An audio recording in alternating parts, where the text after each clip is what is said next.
Después de arrebatarle el poder a los monarcas, poco a poco, la burguesía fue haciéndose con el aparato del Estado y convirtiéndolo en una máquina eficaz para sus fines. Basándose en las teorías de Adam Smith, los ideólogos del capitalismo defendían un Estado mínimo encargado de garantizar la propiedad privada, de ejecutar las grandes obras que servían a los grandes negocios, como puentes y carreteras, y la defensa de las fronteras y las rutas marítimas. Pero en ese primer momento, en los orígenes del capitalismo, todavía el peso de la Iglesia y la defensa de la propia sociedad servían para que el capitalismo no desarrollara todas sus potencialidades hasta hacerse salvaje como ha ocurrido últimamente. En otras palabras, la sociedad civil, los trabajadores y la Iglesia impedían que el capitalismo se tornara salvaje y extremo, por eso el Estado aún mantenía alguna regulación sobre los capitalistas. Analicemos cómo fue esta evolución desde el capitalismo primitivo con las ideas de Adam Smith, las ideas de John Maynard Keynes, con la intervención moderada del Estado en la economía, hasta la época actual con los teóricos del neoliberalismo o capitalismo salvaje sin ninguna regulación, como Milton Friedman y Friedrich Hayek.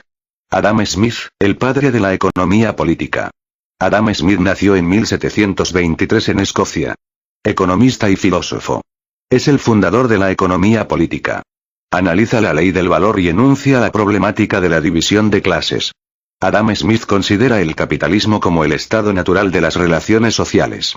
De hecho, fundó el liberalismo económico. En su obra principal, Investigaciones sobre la naturaleza y causa de la riqueza de las naciones, la libertad total de los capitalistas sin intervención estatal aparece como el motor del progreso económico.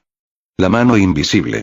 ¿Cómo es posible que una sociedad donde cada uno vela por su interés económico funcione perfectamente? ¿Cómo es posible, por ejemplo, que una persona pueda encontrar de todo para comprar sin habérselo dicho previamente a nadie?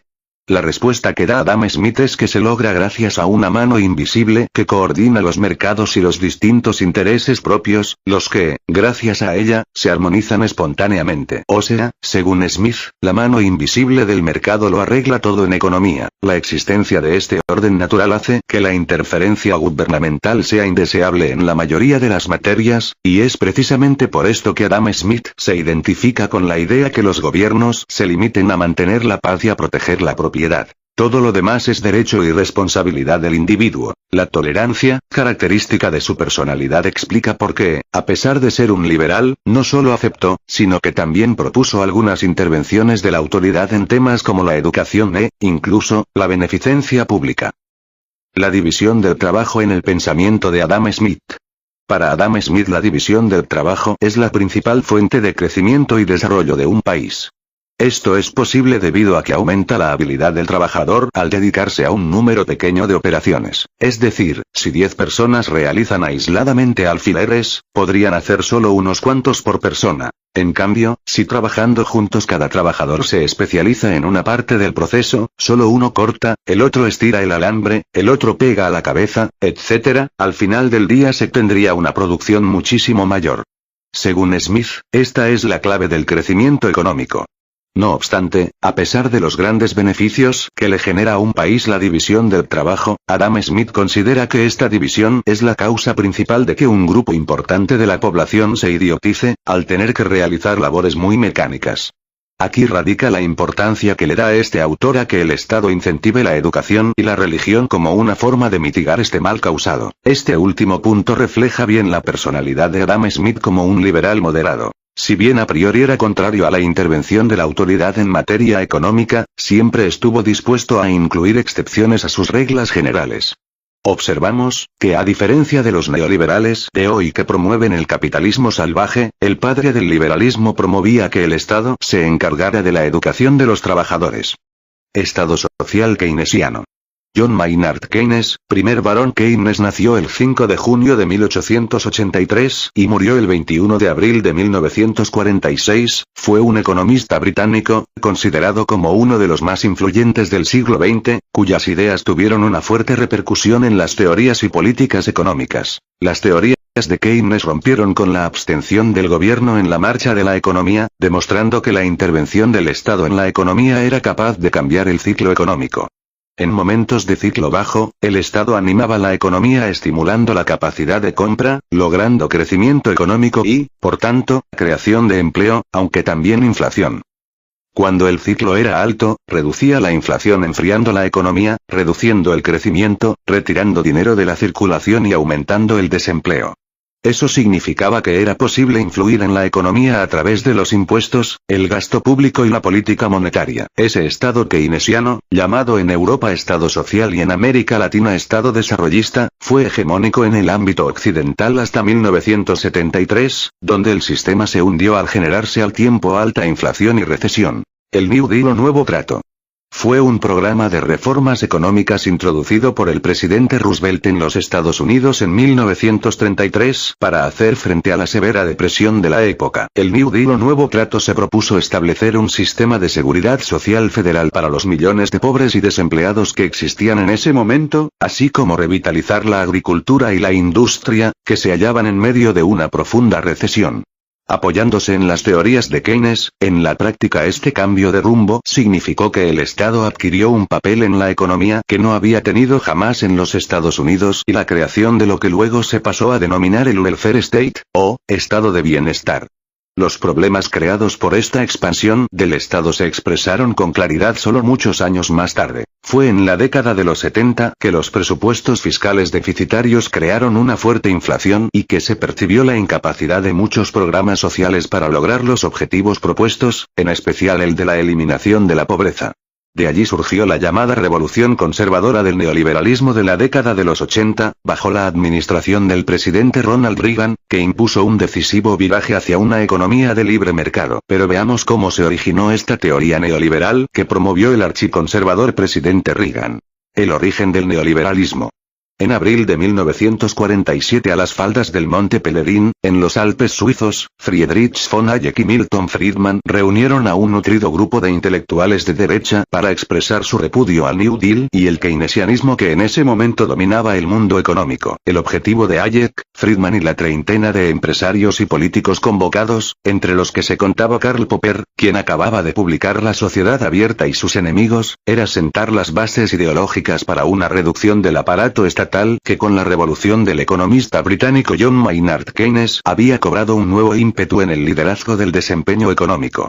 A Hayek le molestaba la presencia del keynesianismo por su posibilidad de llegar a establecer y legitimizar al socialismo, lo que, según Hayek, constituiría un verdadero camino de servidumbre para el mundo civilizado. Su crítica a la planificación de la economía por el Estado era frontal. Hayek decía que la intervención del Estado no puede constituir una solución económica adecuada debido a la complejidad de los cálculos económicos. Para Hayek la planificación del Estado solo puede conducir al caos o al estancamiento. Esta vehemente reacción teórica y política contra el intervencionismo de Estado y contra el estado de bienestar social, se conoce como el origen del neoliberalismo, movimiento ideológico que crea y desarrolla modelos de ataque a toda limitación impuesta por el Estado a los mecanismos del mercado. El libro Camino de Servidumbre sirve de carta fundacional del neoliberalismo, que años más tarde, Margaret Thatcher, 1979, tomaría como su Biblia económica. La secta del Monte Pelerín se creó en 1941 con el objetivo de derribar los argumentos de Keynes. Es así como industriales, banqueros y la Fundación Rockefeller financiaron la operación cuyo fin era convertir a una importante generación de intelectuales al credo del neoliberalismo o capitalismo salvaje, que es el mismo liberalismo pregonado por Adam Smith, pero sin ningún control del Estado y sin ninguna política estatal en beneficio de los menos favorecidos. Este grupo de fundamentalistas ideológicos se consagró a la divulgación de las tesis neoliberales para combatir el keynesianismo y toda forma de Estado social y a preparar las bases teóricas de un capitalismo duro y un libre mercado exento de toda regla ética y social. El neoliberalismo es un capitalismo salvaje, es decir, un capitalismo sometido a sus propias reglas sin ningún tipo de freno social o político, tiene como rasgos jornadas interminables, fábricas inhumanas, desaparición de cualquier moralidad que frene las ganancias de los capitalistas, represión policial a los descontentos, etc. Al principio, durante las primeras reuniones de esta secta de economistas, banqueros y financistas no tuvieron ningún efecto. Las advertencias de los neoliberales sobre los peligros que representa cualquier control del Estado sobre los mercados se vio muy poco creíble a principios de la década de los años 50. Sin embargo, los debates para encontrar mecanismos de regulación social sí tuvieron gran repercusión. Hayek y Friedman argumentan que este Estado igualitario es destructor de la libertad de los ciudadanos y de la vitalidad de la competencia, dos factores que, según ellos, depende la prosperidad general. Cabe destacar que Hayek y Milton Friedman ven en la desigualdad social y económica un valor positivo, del cual requiere la sociedad para avanzar y crecer. Esto no es otra cosa que la tesis del salvajismo y la selección natural de Spencer, en la cual solo las especies más idóneas logran adaptarse y sobrevivir a los cambios. Por eso, el neoliberalismo es antihumano y su ideología lleva el germen del fascismo, en cuanto es lícito que en una sociedad los privilegiados y los más capaces estén en la cúspide económica y social, mientras que los desposeídos se deben dejar a su suerte.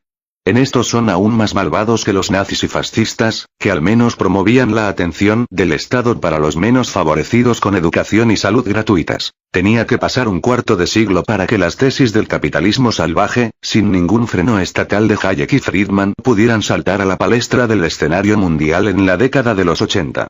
La espera de casi 30 años a la sociedad de Monte Peregrino de Hayek y Friedman valió la pena, y la relación causal fue la situación de déficit financiero durante el gobierno de Nixon a consecuencia de los gastos de la guerra de Vietnam y otros factores de crisis del capitalismo de los 80. Tan grande fue el déficit fiscal del gobierno de Nixon por el costo de la guerra, y tanta la liquidez internacional de los países europeos en dólares, que cuando los banqueros centrales de Europa fueron a cambiar los billetes verdes a la Reserva Federal de los Estados Unidos por el oro correspondiente, según el acuerdo de Bretton Woods, firmado al terminar la Segunda Guerra Mundial, se encontraron con la sorpresa de que la Reserva Federal de Estados Unidos no tenía oro alguno que entregar. Richard Nixon decretó la inconvertibilidad del dólar en oro el 15 de agosto de 1971, en un acto que tuvo consecuencias desastrosas para toda la humanidad. Y la crisis que devino a raíz de la decisión unilateral del gobierno estadounidense desestabilizó los mercados de todo el mundo. Esta situación generó una crisis generalizada y en 1974 provocó una recesión mundial que reventó con la crisis del petróleo. La inflación y el desempleo se dispararon, situación que permitió meter la cuña de Hayek y Friedman al sistema. Ellos dijeron: los estados están haciendo mal las cosas, hay que poner orden. Los Chicago Boys. Chicago Boys es un término aparecido en la década de 1970 para denominar a los economistas adoctrinados en la Universidad de Chicago, bajo la dirección de los estadounidenses Milton Friedman y de Arnold Harberger, ambos discípulos de Hayek, quienes que promovían el neoliberalismo a escala mundial. Muchos economistas de Chile pertenecían a esta secta de los Chicago Boys. Después del golpe militar fascista de Chile, donde derrocaron al presidente constitucional de Chile, Salvador Allende, se inició la dictadura de Pinochet con el apoyo de los Chicago Boys, quienes invitaron a Milton Friedman a Chile. En abril de 1975, Milton Friedman fue en persona a Chile, a iluminar el camino que debería tomar Pinochet para evitar la debacle. Y su tesis fue bien clara. Hay solo una manera de detener la inflación: reducir la oferta monetaria, reducir el gasto, hacer una política de shock. Esto significó desempleo para muchos, hambre y miseria para la mayoría y la desatención social por parte del Estado hacia los menos favorecidos. Miles de chilenos debieron emigrar de su país por la represión y en busca de medios de subsistencia. Se inicia el programa del neoliberalismo en el mundo. A partir de allí los gobiernos, que hasta entonces habían seguido la doctrina de Keynes donde el Estado intervenía en la economía, empezaron a tomar medidas neoliberales en sus respectivos países. En 1979 Margaret Thatcher, en Inglaterra, se compromete públicamente a poner en práctica el programa neoliberal. En 1980 le sigue Ronald Reagan, en Estados Unidos, y en 1982 el demócrata cristiano Helmut Kohl en Alemania Federal. Japón, Argentina, México y otros países adoptaron el modelo a mediados de los 80. ¿Cuáles fueron las realizaciones de los gobiernos neoliberales? Los diferentes modelos siguieron al pie de la letra las recetas para restringir la oferta monetaria, elevar las tasas de interés, reducir drásticamente los impuestos a los más ricos, abolir los controles a la entrada y salida de divisas, elevar fuertemente la tasa de desempleo, para así aplastar las huelgas y quitar poder a los sindicatos, imponer fuertes recortes a los gastos fiscales y, sobre todo, dieron inicio a un amplio programa de privatizaciones que se constituyó en el proyecto más sistemático y ambicioso de todos los experimentos económicos. Los resultados de la aplicación irrestricta de estas medidas de la hegemonía neoliberal como ideología están llevando al mundo a una polarización en términos de exclusión social. La elevación de la tasa de desempleo, conocida como un mecanismo natural y necesario para el funcionamiento eficaz del modelo, constituye su victoria más contundente. La demostración empírica de la trampa que ha impuesto el neoliberalismo está en la creciente y sistemática ampliación de la brecha entre ricos y pobres. La propaganda neoliberal puso a Chile como ejemplo en América Latina como modelo de desarrollo económico a seguir, pero la realidad es otra. La última encuesta para Chile arrojó que el décil más rico se lleva el 65% del producto, mientras el décil más pobre apenas el 2%. La ideología de mercado puede arrojarse otro éxito: la globalización de la pobreza. Una quinta parte de la población mundial, 1.200 millones de personas, sobreviven con $1 diario y 2.800 millones de personas con poco más de $2 al día. Cada día mueren 30.000 niños de hambre y 800 millones de personas padecen subalimentación crónica. Durante los últimos 30 años la diferencia entre los 20 países más ricos y los 20 países más pobres se ha triplicado. Los mandamientos del egoísmo individualista pregonado por Hayek en las faldas del Monte Pelerín, han rendido sus frutos para algunos pocos multimillonarios, a costa de hambre, muerte y destrucción de millones de seres humanos. Los movimientos Occupy Wall Street, y somos el 99% de Estados Unidos, los indignados de España, las huelgas de Grecia e Italia, en fin la crisis mundial del capitalismo ha demostrado solo una gran verdad: ni el modelo keynesiano de John Maynard Keynes, acompañado del New Deal del presidente Roosevelt, o el estado de bienestar, donde el Estado capitalista se ocupa de los más débiles de la sociedad, ni el neoliberalismo con su capitalismo salvaje y la mano invisible del mercado que lo arreglaría todo han traído equilibrio económico y desarrollo a la humanidad, pues la razón es más sencilla y salta a la vista. El problema es el capitalismo en sí, que no funciona como sistema. Conociendo esto que hemos expuesto, cada uno de nosotros tiene que convertirse en un activista. Tenemos que sembrar la semilla del mundo nuevo que no esté basado en el capitalismo, y en ese mundo no cabe el actual sistema político y económico neoliberal, no cabe la desigualdad social ni económica, no caben los tiburones financieros que esquilman a los gobiernos y a los ciudadanos, ni caben políticos majunches como Enrique Capriles que no pueden, o no quieren, enfrentarse al capital, porque forman parte de los más afortunados y beneficiados del capitalismo. Nuestro objetivo es traducir la economía al lenguaje de la calle, al lenguaje sencillo. La gente está dándose cuenta de que le están robando, ve que cobra menos que sus padres, que vive peor que ellos, que se está empobreciendo. Pero no entiende cómo, ni por qué. Ni sabe qué es el mercado interbancario o la prima de riesgo. La lucha política representa la lucha de los de arriba contra los de abajo, pero esa lucha no es nueva, es la lucha de clases. Pero la gente común no la entiende, por eso hay que bajar a la calle y explicar a la gente qué está pasando. Hay que despertar a esa gente resignada, decirle que de lo que se trata esto es de un robo a gran escala. El capitalismo mundial está en crisis, cada vez más gente está desempleada y son más los que se están dando cuenta de la realidad del capitalismo. Ahora la gente en Europa y Estados Unidos ha empezado a entender y a culpar a los bancos, a los capitalistas. En toda Europa hay una batalla importante por ver quién da la mejor explicación de lo que está sucediendo con el capitalismo, pero la gente ya no cree en cuentos de camino, de promesas de progreso y de soluciones mágicas.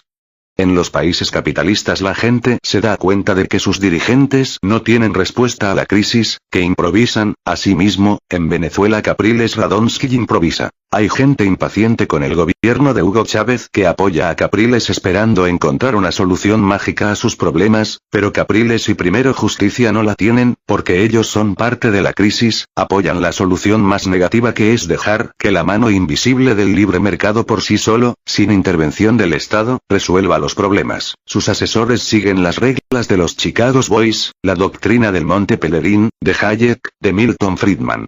La clave está en que se explique a las clases populares con un lenguaje sencillo la verdad de lo que pasa, que se ha quebrado el modelo productivo y de crecimiento capitalista, y que ya no es posible crecer económicamente bajo este sistema y mucho menos con las circunstancias mundiales de un capitalismo en crisis, pero eso Capriles no lo sabe. Por eso su discurso de progreso, de pleno empleo, es demagógico, es una falsedad, es un engaño.